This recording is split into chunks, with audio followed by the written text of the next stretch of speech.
Assalamualaikum warahmatullahi wabarakatuh. Salam sejahtera untuk kita semua.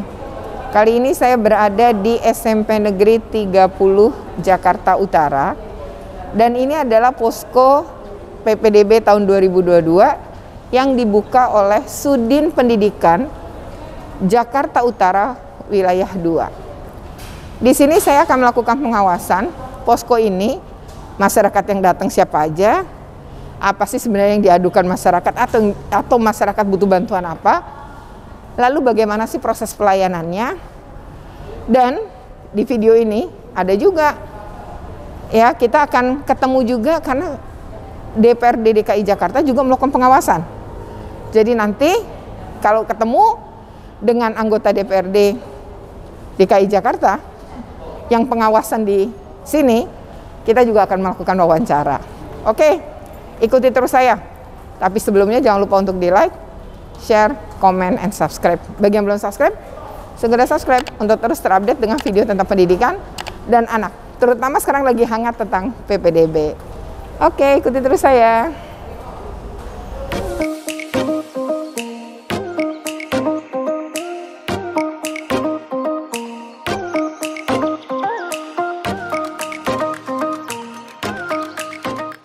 Masuk tuh mereka ngambil nomor gitu, Pak? Iya, ambil nomor, nulis sesuai dengan kebutuhannya, kepentingannya apa. Jadi di sini? Iya, betul. Oh, ini mengisi ya? Mengisi. Setelah itu nanti kita panggil sesuai kebutuhannya. Oh, setelah ini kan dapat nomor gitu? Iya. Oh, nanti baru masuk? Dipanggil dulu, Bu. Dipanggil. Oh, selama belum dipanggil masih di luar? Iya, nunggu di kelas sebelah ada tempatnya yang kalau udah kepenuhan di sini. Jadi jangan sampai numpuk itu prinsipnya, gitu. Bu. Betul. Kita siapkan tempat banyak. Iya. Oh, jadi setelah isi duduk. Nanti baru dipanggil. Dipanggil masuk. Kalau sudah dipanggil baru duduk di sini. Ini ya, itu pun masih nunggu di sini. Betul, iya. Jadi beberapa step gitu biar jangan sampai numpuk di prinsipnya gitu. Jadi nggak berkerumun ya, karena lagi pandemi. Nah, nanti dari sini baru dipanggil ke meja 1, yang 2, kosong, atau mana, 3. Oh, itu dipanggil. Betul. Memang ya. Iya. Nah, biasanya ini kan hari pertama ya, Pak? Iya, betul. Umumnya apa sih, Pak, masalahnya? Kalau datang ke sini, apa ke Dukcapil aja atau gimana? Ya enggak, tergantung di sananya. Misalkan password lupa, ya kita resetkan. Biasa begitu bukan? Biasa begitu, Bu. Itu yang paling sering. Itu kan bukan prinsip sebetulnya. Cuma kan kita teknis, tapi kan mau nggak mau kita bantu karena mungkin mereka ada yang ke warnet, ada yang ke HP, nggak bisa dicetak kan gitu. Betul. Atau emang merekanya ini ya, apa ya, banyak orang kan gaptek juga ya, Pak ya, sehingga di sini dibantu ya. Prinsipnya kita pelayanan apapun kita layanin, model keluhannya apapun gitu. Ini pelayanan meja 1, 2, kalau ini sama? Sama. Semua pelayanan tentang selain Dukcapil pokoknya kita siapkan 1, 2, 3, 4 meja. Oke. 4 meja khusus pelayanan ini, tapi ada 2 orang lagi, satu di bawah sana bagian call center. Khusus yang menangani call center ada di juga. bawah? Ya. Oh, ada call center ada ya? Call center 2 orang yang tercatat di yang udah di media kan. Call center kita ada 2 orang, per Sudin ada 2 orang. Jadi call center itu bukan hanya di dinas, rupanya di Sudin juga di Sudin ada. Itu ramai sekali, Bu. Kalau awal-awal dari awal, sekarang sih alhamdulillah udah agak sepi, kan udah banyak yang paham. Jadi ini kalau call center itu memang ya pelayanan yang orangnya pakai telepon, terus nggak ngerti, mungkin mereka dari laptop atau handphone. Kita arahkan, coba laptopnya posisi di mana di sini. Di call center juga megang laptop sehingga dari klik ini. Gitu. Oh gitu. Iya, bahkan kadang-kadang ada ngasih nomor juga, ya kita layanin. Oh gimana kan gitu. Dibantu juga. Iya, gitu ya? harus, bukan ini pelayanan. Betul, harus maksimal. Kelihatannya memang banyak yang tidak langsung ke Dukcapil ya, tapi iya betul. Masalah-masalah lain ya. Ada yang saya belum paham PPDB gimana, padahal di mana-mana udah ada. Iya, kita tetap jelaskan, Bu. Kita nggak bisa. Dengan sabar. Iya. Diinfokan. Iya. Oke, ini aja ada berapa petugas ya, Pak, kalau dihitung? 8, Bu. Pegang akun semua. 8 pegang akun semua. Dan ini Sudin JU2 ya, JU2, Pak? betul. Berarti kalau ada 12 Sudin, ya bayangkan aja minimal 8 orang juga ya. Kalikan jumlah 8 sekian menit. berapa menit gitu kan targetnya betul. kita. Dan masih ada call center juga masih ada call center kita. Jadi layanannya ya seperti itu. Bahkan bukan cuma ini, kita juga turun ketika udah terlalu kredit, apa sih yang bisa kita bantu kan biar cepet, maksudnya biar cepet pelayanan, jangan sampai ada keluhan gitu. kan gitu. Jadi selain itu pun membantu. Ya kalau udah kondisi kredit begini mau siapapun ya harus bantu. Kalau kredit alhamdulillah sekarang kan jam segini Ibu masih lihat lah, masih agak santai gitu. Mudah-mudahan santai karena kita sudah dari awal sosialisasi lebih masif gitu. Harapan kami santai gitu loh.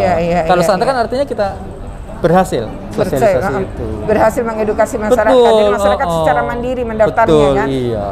Oke, jadi ini dan kalau hari ini tuh artinya seluruh jenjang ya Pak, SD, SMP, SMA, SMK semuanya hari ini seluruh jenjang. Tapi kelebihannya apa? Hari ini tidak terlalu ramai karena pengajuan akun sudah terlebih dahulu sebelumnya. Dan ini jalurnya berarti selain jalur prestasi dan afirmasi yang prioritas 1. Masih yang prioritas 1 ya. Nanti baru berikutnya yang prioritas 2. Oh gitu. Jadi dibedakannya seluruh jenjang tapi prioritasnya yang dahulu ya. Berarti ketika sudah penuh di prioritas 1 nggak dibuka untuk prioritas 2? Bukan atau begitu gimana? Prinsipnya Bu. Pokoknya prioritas 1 ada sekian dan afirmasi kan ada jatah sekian persen. Ada persentase.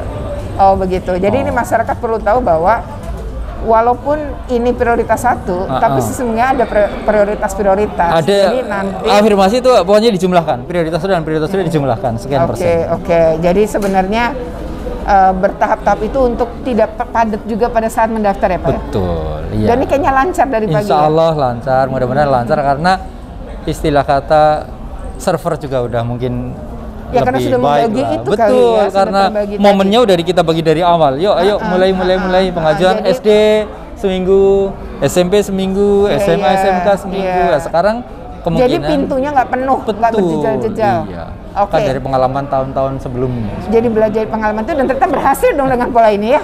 Semoga berhasil. Kan waktu tahun lalu saya ingat banget hari pertama bermasalah tuh. Berhentikan Bu. Server total. Sampai sore Pak. Iya. Dan ini kayaknya enggak ya. Mudah-mudahan. Dari pagi terus jalan kan. Ini tidak ada yang komplain. Artinya saya belum bisa pilih sekolah. Gitu kan. Belum alhamdulillah ada. mereka lancar. Pilih sekolah udah kok. Oh, siap-siap. Ya berarti memang pola atau sistem yang diubah nih ya, perubahan kayaknya berdampak jauh lebih baik sehingga lebih terlayani ya. Betul Bu. Terutama soal pintu tadi ya, masuknya. Iya. Karena pintunya udah dibagi-bagi nih, makanya pada hari ini jauh lebih lancar. Semoga lancar terus deh. Amin Ibu, terima kasih doanya. Banyak. Ya kan tadi aku udah sempet login, udah masuk Bu. Cuman kok yang keluar pilihannya cuman 1 sekolah, sedangkan temen-temenku bisa 3 sekolah. Apa aku yang salah input atau gimana gitu, mau make sure aja. Tadi baru 1 sekolah. Sekolah tapi mana itu? 01 Robadak Selatan. Padahal yang lainnya 3 ya. Ini bisa terjadi seperti itu ya, makanya datang ke sini. Takutnya apa aku yang ceroboh terlalu cepet. Kan takutnya Bu, tadi kepental. Nanti saya cuma satu-satunya gitu kan. Gitu mau make sure aja sebenarnya. Tadi akhirnya nggak jadi lockout lagi ya, belum selesai daftar. Udah selesai daftar, udah sampai yang cetak itu loh Bu. Nah makanya aku apa bisa nambah lagi atau gimana gitu. Meralat yang tadi ya, mudah-mudahan bisa ya. Iya. Jadi anaknya mau masuk SD atau SD ya. Nah mudah-mudahan deh. Pilihannya sebenarnya paling dekat SD yang tadi kecetak itu. Iya. Tapi sebenarnya Ibu pingin ada 2 lagi ya, kalau di situ nggak keterima ya. Iya kan ini aja ya Bu buat jaga-jaga. Iya. Oke, semoga ya Bu. Amin. Ya, lancar ya. Oke. Makasih Bu.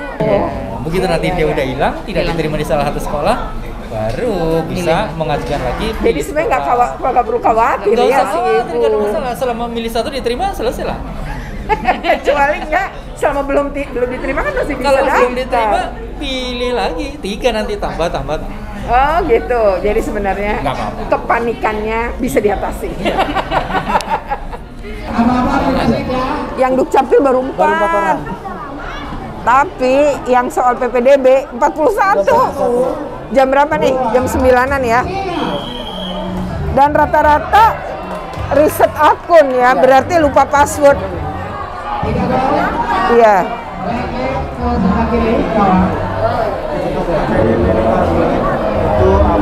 Iya ini riset akun semua rata-rata.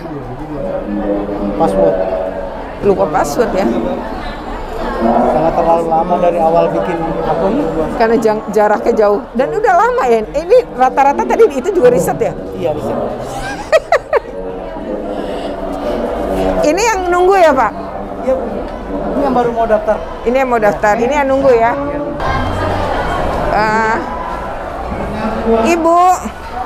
Ibu kesini pasti butuh bantuan ya?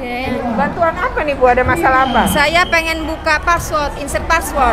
Oh lupa? Iya, yang bikin anak.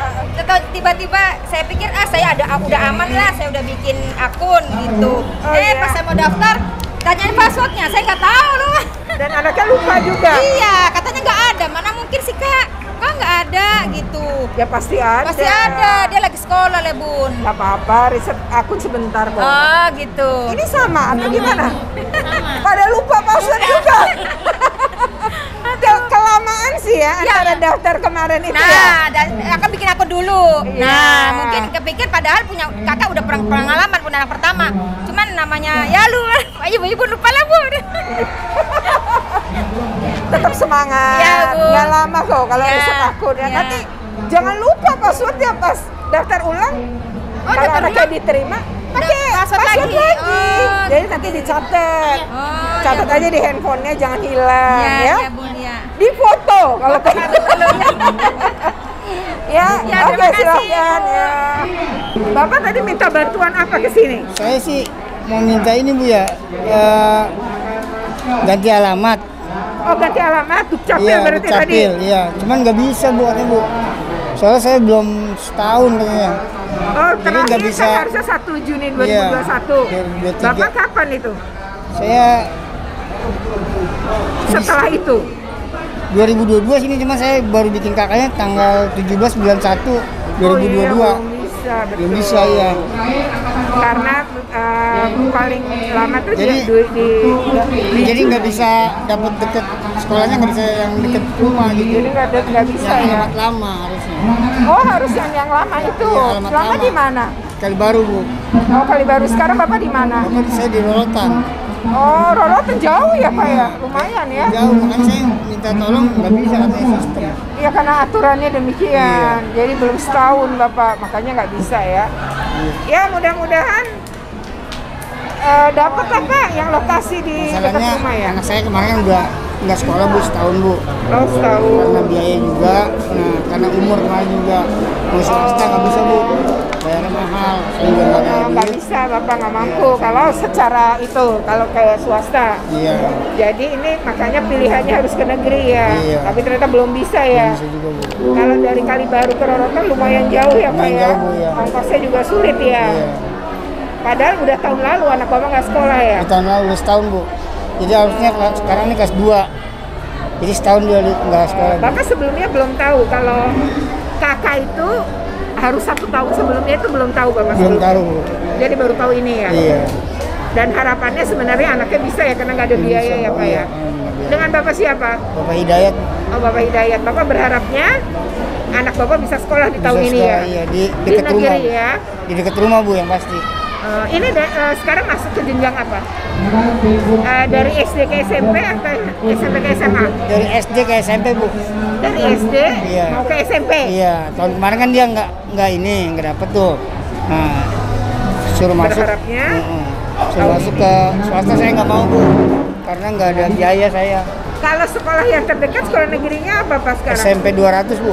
Oh SMP 200 Rorotan Iya. Jakarta Utara ya? Iya. Arah ke Cakung itu ya Iya, Pak ya? betul. Oke, baik Pak. Terima kasih ya Pak ya. Iya. Mudah-mudahan ada jalan terbaik ya Pak. Amin Bu. Afirmasi Bapak punya termasuk ya? Enggak, berarti nggak bisa. Oh Bapak mau daftarnya yang apa? Sudah akademik ini. Cuma Oh prestasi akademik. Iya. pilihan sekolahnya hanya satu, Bapak. Kita dulu disetujui Bu. Jadi Tapi diterima. Belum, maksudnya belum terpental. Nanti kalau udah terpental bisa pilih lagi. Oh Bapak hanya 1, padahal kan pilihannya 3. tadinya pilihannya mau 2 aja. Oh. Saya pikir lanjutkan itu nambah sekolah. Oh, kan ada tanda tambah kan? Betul. Harusnya itu. Harusnya bisa sih Kak. Nanti kalau belum keterima, Bapak bisa tetap nambah. pilih Daftar lagi. Daftar lagi, tetap Jadi bisa. ini kan Sepanjang belum diterima. Siap. Bapak langsung daftar, kalau diterima ya alhamdulillah, kalau enggak bisa pilih Jangan lagi. Pak, itu nggak apa-apa. Nggak masalah. Berarti sampai hari Rabu ini ada dua ini ya Bu, dua pendaftaran prestasi dengan zonasi ya Bu. Oh, zonasi belum? Belum, kan belum. Afirmasi Pak. Afirmasi ya, ada dua berarti ya. Iya, Nanti prestasi. akademik aja saya. Iya, Bapak. Nah, jadi selama Bapak anaknya belum keterima, nanti data kita itu tambah masih bisa. Ya, siap. Nah, Baik, insya terima Allah kasih Bu. Pak. Jadi nggak masalah pilih satu. Kakaknya Dan bisa nomor tiga satu kok. saya di sini Bu. Iya. Oke, rata-rata yang datang itu adalah mereka pengen buat password atau mereka malah lupa password. Lalu ada yang cuma cari informasi. Nah, kemudian ada yang masalah token. Jadi di sini nih yang paling banyak reset password. Mereka rata-rata lupa sama password. Nah, walaupun ada yang nomor peserta, ada juga yang ke Dukcapil ya. Tapi rata-rata sebagian besar orang lupa sama password. Nih, sampai sini. Mayoritas adalah yang lupa pada password, ya itu.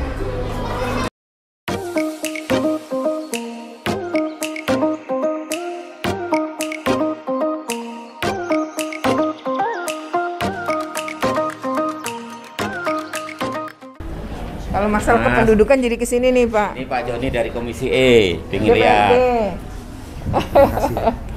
Tadi kayaknya ada beberapa ya Mas ya yang datang kakak ya saya lihat ya tadi. Iya, kartu keluarga. Karena dia Januari 2022 ya iya, tadi. 22. Ya nggak bisa Dan ya dia memang ya. pendatang baru dari sini. Oh, jadi dia Dari sebenarnya daerah. pendatang baru. Dari daerah, pendatang baru dari Oh, daerah. pendatang baru. Iya. Hanya kakaknya memang baru dibuat Baru itu ya dibuat. dan nggak tahu kalau harus per Iya, per 1 Juni itu cut off-nya. 2021 ya. Dan katanya nggak mampu. Ibu Erlita. Oh iya. Bilang aja Joni ya. Iya. Iya, Ibu Erlita di Dukcapil. Jadi di kita secara umum ada dua Pak Joni. Kalau ada permasalahan kependudukan langsung dibantu oleh teman-teman dari Dukcapil. Nah, sesuai dengan aturan bagaimana untuk update dan seterusnya ada di sini. Nah, itu sudah ngantor di sini sejak mulai pra pendaftaran sampai dengan nanti akhirnya PPDB. 8 Juli. Iya. Sampai akhir nanti mendampingi terus gitu. Kita dibantu. Kalau terkait dengan teknis dengan dinas pendidikan ada teman-teman dari sini. Salam buat Ibu Erlita ya. Iya. Jadi saya juga Pak kalau di Dukcapil kadang-kadang kan akte kelahiran banyak yang salah Bu. Nah, nama Iya. ibunya misalnya Siti Rapea ditulis Siti Pea. Baiki sama mereka, sama Ibu Erlita. Ya orang salah satu huruf aja ya Pak. Nggak bisa masuk. Nggak Iya. bisa. Ini contoh mengatasi permasalahan dilihat bersama-sama antara operator kami dengan bersama ya. iya, dilihat. Jadi dia paham benar bahwa ini alurnya seperti ini, kondisi datanya seperti apa. Sur bisa ambil itu yang di komputer. Jadi orang tua juga tahu gitu ya. Tahu alurnya harus seperti apa, terus data yang ada di online-nya seperti apa. Jadi kita nggak bisa ngomong sendiri gitu, tapi dasarnya data. Ngasih penjelasan data. Itu kan kelihatan sabar tuh Pak menghadapinya kan juga jelasinnya. Jadi nggak sesederhana yang dikatakan orang gitu loh. Iya, iya. Kan? Iya. Karena memang itu Pak, problemnya adalah masih di kalangan masyarakat bawah itu seolah-olah, wah sistem sekarang ini umur. Iya. Itu yang terbangun. Iya. Yang ada di pikirannya Yang di itu. pikiran mereka, padahal mereka nggak paham, nggak seperti Jadi itu. mau daftar jalur prestasi pun mikirnya umur. Padahal kan nggak pakai umur. Nggak ada kaitannya. Tapi Padahal- nanti anak saya nggak terima gitu. Padahal Padahal kan ada jalur itu prestasi, jalur. betul. Ya. Betul. Oh, zonasi aja sepanjang tidak melampaui kapasitas, itu kan tidak kita lihat. Iya, kayak kalau zona yang apa prioritas satu. Prioritas ya, Pak? satu, zonasi prioritas satu. Memenuhi semua. Ya udah misalnya selesai. 500 pendaftar 500 kuota ya. Ya udah selesai. Nggak perlu ada umur. Itu kalau seandainya melampaui kapasitas, Dan baru itu pun ketentuan Permendikbud kan Iya, sebenarnya bukan iya. karena DKI-nya. iya. DKI kan ngikutin. Harus selaras. Lucu Pak Joni, tadi saya nanya beberapa, gara-gara lupa password Pak. Jadi datang tuh sederhana banget ngeriset password doang, tapi dilayani banget dengan baik. Padahal itu sebenarnya bisa dilakukan yang bersangkutan dari rumah atau dari handphonenya. Tapi terus ganti reset, ganti password, segampang itu. Tapi ya kan masyarakat belum tentu paham yang kayak gitu. Dan di sini dilayanin banget tadi Pak Joni. Tapi kalau saya melihat seperti ini Bu ya, secara kasat mata Pak. Ya. Ini Jakarta ini ya, dengan melihat di SMP 30 ini dia bisa boleh dikatakan jadi teladan lah ya bagi provinsi lain. Amin. Dalam pelaksanaan penerimaan peserta didik baru itu. Nah, Dinas Pendidikan saya pikir DKI Jakarta perlu saya berikan apresiasi lah. Terima kasih Pak. Betul, Pak. Salah satu indikator yang saya perhatikan adalah orang tua murid itu diperlihatkan gitu loh data-datanya. Mereka bukan hanya mendengar gitu. Ini loh kekurangan ibu, lihat ini di ampun. Gitu. Iya. Kan fair banget gitu loh, fair sekali. Beda kalau saya hanya menjelaskan bla bla, kan saya bisa nipu. Kalau ini kan nggak bisa gitu. Iya, bagus kok secara ini. Nah Pak Joni sendiri udah melihat yang ini tadi, terus ini ya bagaimana mereka dilayani bermeja-meja gini gitu. Pendapat Bapak sebagai anggota Dewan DPRD khususnya Komisi E nih, gimana Pak terhadap layanan PPDB ini? Saya berani mengatakan tidak sesimplistis atau sesederhana yang dianggap oleh masyarakat kebanyakan tentang bahwa sistem PPDB sekarang ini katanya tidak lagi mengandalkan prestasi dan sebagainya atau nilai akademik, tapi katanya kan usia. Katanya diabaikan nilai. Dari mulai pelaksanaan saya lihat ini sampai penerimaan ada berapa meja yang dilalui gitu, oleh orang tua murid. Jadi artinya orang tua murid juga diperlihatkan loh. Ini kekurangannya dan mereka tahu untuk itu, tidak hanya mendengarkan begitu saja gitu. Jadi fair ya. Yang kedua saya pikir juga bahwa ada keseriusan lah ya. Saya kan di DPRD sudah 3 periode Pak. Ya. Jadi saya lihat ada kesungguhan yang sangat-sangat berarti bahwa punya niat Dinas Pendidikan DKI Jakarta ini punya niat artinya untuk menunjukkan kepada publik Jakarta bahwa mereka bersungguh-sungguh melayani orang tua murid, melayani peserta didik baru itu dengan mengikut sertakan mereka dalam apapun gitu loh. Hanya memang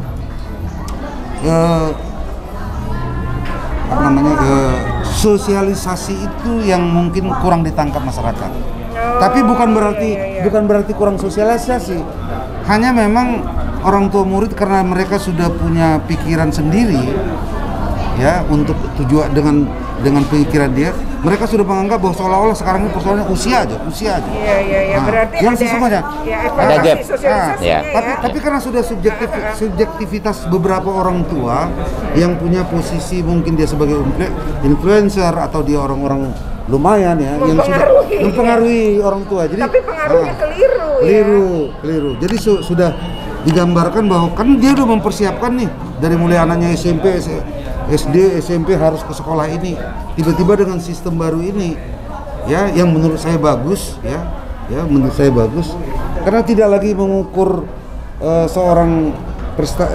nilai seorang anak itu diterima atau tidak hanya berdasarkan 2 hari.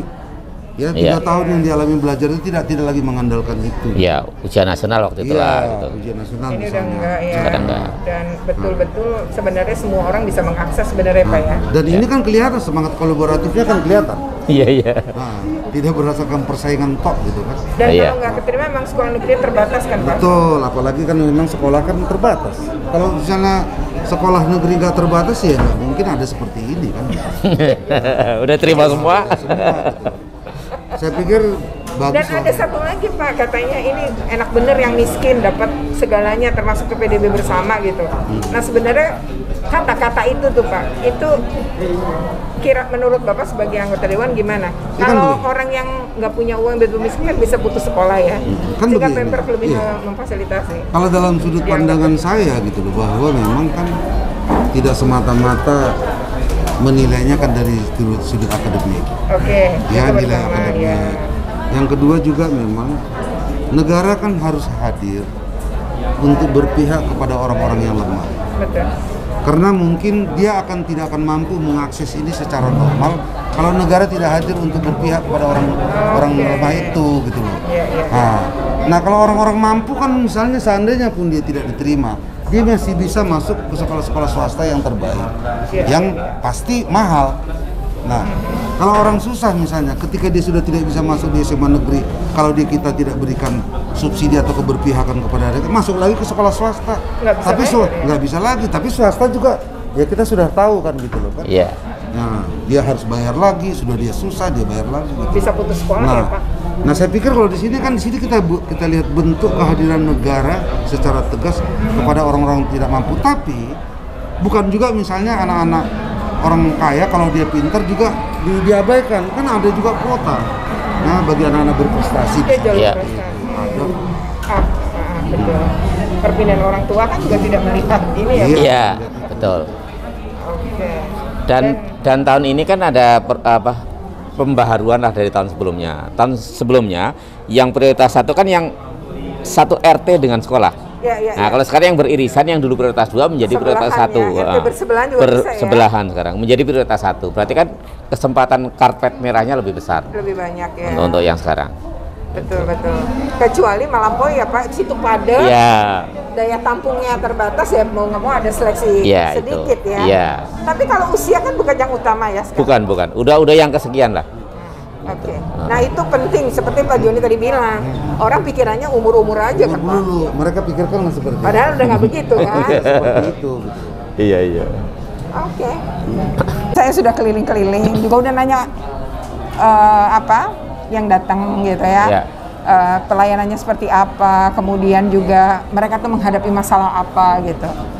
Nah itu tanggapannya memang positif. Nah tapi sebenarnya Bapak sebagai Kasudin nyiapin posko ini gimana Pak? Kan ini pasti terstruktur, tersistematis ya Pak, ada perintah dan lain-lain. Itu sebenarnya gimana Pak kebijakannya? Jadi memang kebijakan dari pendidikan itu setiap level itu ada poskonya. Contoh di provinsi ada di Dinas Pendidikan.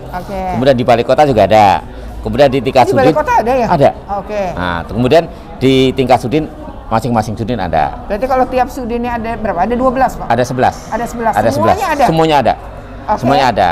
Nah ini berdasarkan pengalaman pendahulu saya, yang paling strategis untuk akses itu di sini. SMP ini. Maka nggak pindah-pindah. Ya? Jadi tetap dari kemarin dan tahun sekarang itu di SMP 30. Aksesnya paling mudah.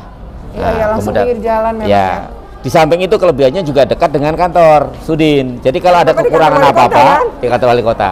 Jadi ada kekurangan apa-apa atau harus bergeser itu lebih cepat bagi kami. Dukcapil juga dekat sini ya? Dukcapil di sebelahnya Polres. Jadi paling strategis, maka bukan tidak memberi kesempatan kepada sekolah lain, tapi dipertimbangkan strategisnya itu. Emang pilihannya ini. Pilihannya di sini. Jadi di sini ada 2 posko Bu. 1 posko Sudin di sini.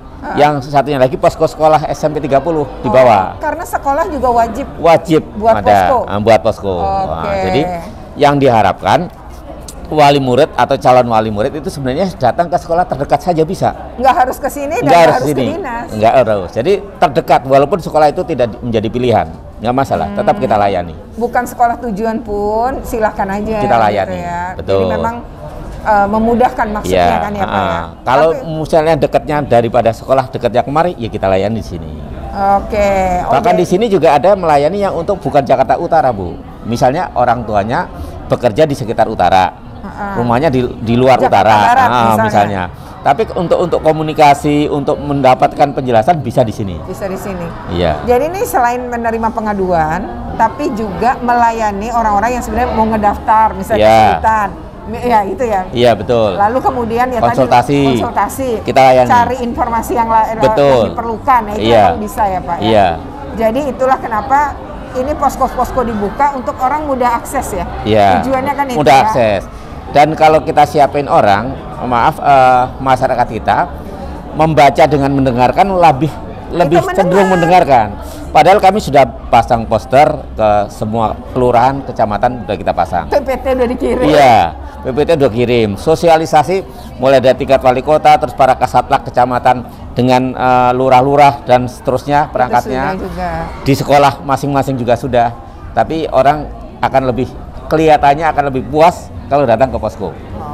Nah ini luar biasa ya. Jadi kita layani tetap dimanapun kita layani. Dan ini kayaknya dari pengawasan kami memang DKI ini betul-betul serius ya untuk mereka betul-betul membuka posko pengaduan, posko yang memang masyarakat bisa dapat informasi. Jadi memang ini sangat membantu ya. Dan ini betul-betul menginspirasi. Semoga nggak ada masalah yang berat. Call center 24 jam, 2 HP, 2 nomor HP. Nah, jadi di sini pun ada call center selain di Dinas Pendidikan. Iya. Jadi call center itu berada di setiap sudin. Kalau di sudin. Sekolah nggak ada kan? Di sekolah ada call centernya juga. Oh, mereka punya juga? Punya juga. Jadi sebenarnya tidak harus datang secara fisik. Bisa telepon, bisa WA. Nomor itu sebenarnya sudah dipasang semuanya, sudah dipasang. Sudah dipasang, sudah iya. di-share kemana-mana. Ya. Jadi tapi ada call center. Indonesia mungkin pengennya datang ya Pak. Kan makhluk sosial Bu. Saya dengan Bu Retno bisa telepon-teleponan kan, tapi kan lebih enak ketemu begini gitu. Iya, ada sisi betul. plusnya ketemu. Ya begitulah ya, dan untungnya ini betul-betul melayani ya. Jadi memang ini luar biasa, dan ini adalah rangkaian saya. Tadi saya datang ke poskonya SMA 13, lalu ke SMP 30, dan sekarang ke Posko Sudin Pendidikan Jakarta Utara Wilayah 2 ya. Iya. Dan ini adalah satu rangkaian pengawasan. Nanti kita akan tutup di Dinas Pendidikan karena kami juga akan datang ke posko nya PPDB Dinas Pendidikan DKI Jakarta. Nah, ikuti terus ya. Kita akan terus melihat bagaimana DKI Jakarta melayani anak-anak, melayani orang tua dalam PPDB tahun 2022. Pak, makasih banyak ya. Ya, sama-sama Ibu Retno. Sukses. Nah, jadi itu ya, tadi saya sudah keliling posko Sudin Pendidikan Jakarta Utara Wilayah 2, sudah wawancara dengan Kasudin Pak Purwanto, sudah wawancara dengan anggota Komisi E ya DPRD DKI Jakarta Pak Joni Simanjuntak. Lalu saya juga wawancara sebagian warga masyarakat yang memang melakukan pengaduan atau minta bantuan di posko ini. Ya, demikian video ini. Secara umum sih hari pertama lancar ya. Banyak warga datang karena lupa sama password, sehingga harus di-reset ulang untuk ganti password ya. Tapi memang secara umum, secara teknisnya berjalan dengan lancar ya. Mungkin karena sudah dibagi-bagi ya, kan pengajuan akun ya, aktivasinya itu sudah sebelumnya. Jadi kan hari ini hanya memilih sekolah, sehingga jalurnya meskipun padat tapi lebih lancar. Oke, demikian hasil pengawasan di Sudin Pendidikan Wilayah Jakarta Utara untuk Wilayah 2. Oke, terima kasih. Wassalamualaikum warahmatullahi wabarakatuh. Tapi sebelum, jangan lupa untuk di-like, share, comment, and subscribe. Bagi yang belum subscribe, segera subscribe untuk terus terupdate dengan video-video tentang pendidikan dan anak. Oke, terima kasih.